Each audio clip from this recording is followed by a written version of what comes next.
Mesdames, Messieurs, bonsoir, cher auditoire, cher jury. De manière très convenue, sans doute, cette petite introduction vaudra que je vais chercher un petit peu à démonter l'argument qui a été émis avant. Mais comment le faire? Comment le faire? Parce que cette personne brillante a su mettre en valeur des valeurs bourgeoises, et ça c'est notable, un petit rêve idéaliste de philosophie et surtout de justification de l'échec. Et ça quelque part c'est la pire des choses. Et c'est tout le temps la même chose chez les vendeurs de tapis. Ils essayent toujours de vous faire croire que leur tapis est meilleur que ceux des autres. Alors, en fait, le destin, et la mort en particulier, qui est un très bon exemple, s'opposent à la science. La science, c'est la démonstration par l'empirique. C'est, avec une preuve contraire, je fais écrouler tout un argumentaire.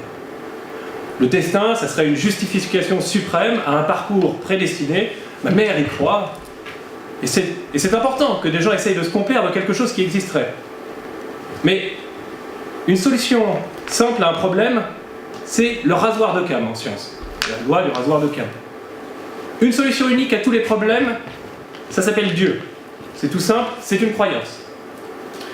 Je vais vous expliquer donc comment, par une anecdote personnelle et pertinente, ce fait, qui est le destin, n'existe pas.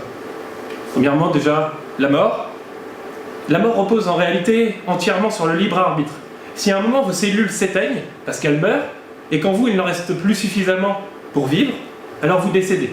Mais elle est le fruit d'une existence et d'une expérience. Et demain, si je me jette sous un train, alors j'y mets un terme, et ces cellules n'auront pas le temps de décéder quelque part.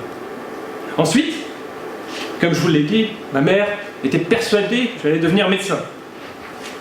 Fondamentalement, elle se trompait.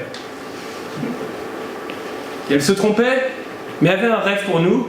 Quand nous étions enfants, issus d'un milieu populaire, je n'avais pas la chance d'aller en vacances. Je n'y ai été qu'une fois, une seule, avec ma sœur et mon père.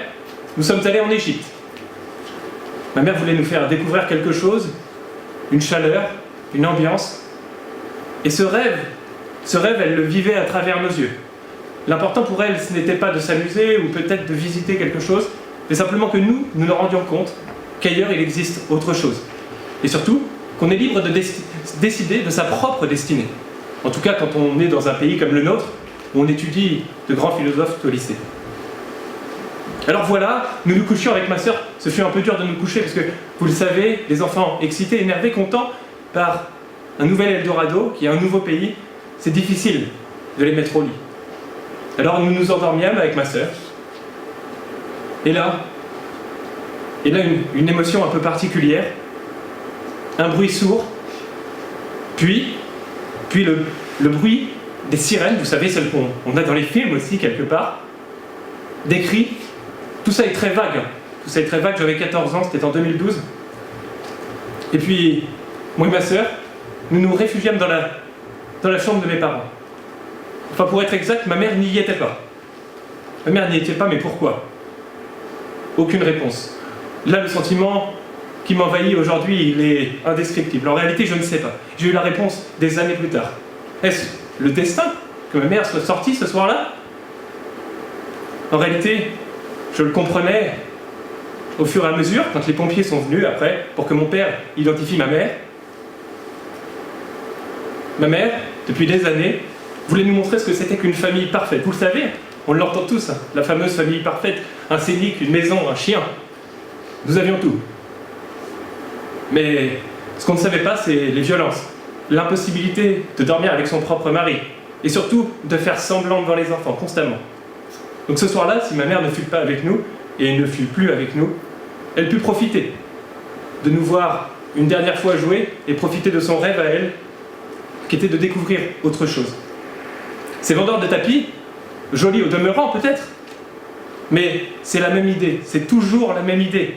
C'est de vous dire, vous allez subir quelque chose. Elle a très bien dit, les Français ne sont pas aptes à subir grand-chose, c'est faux.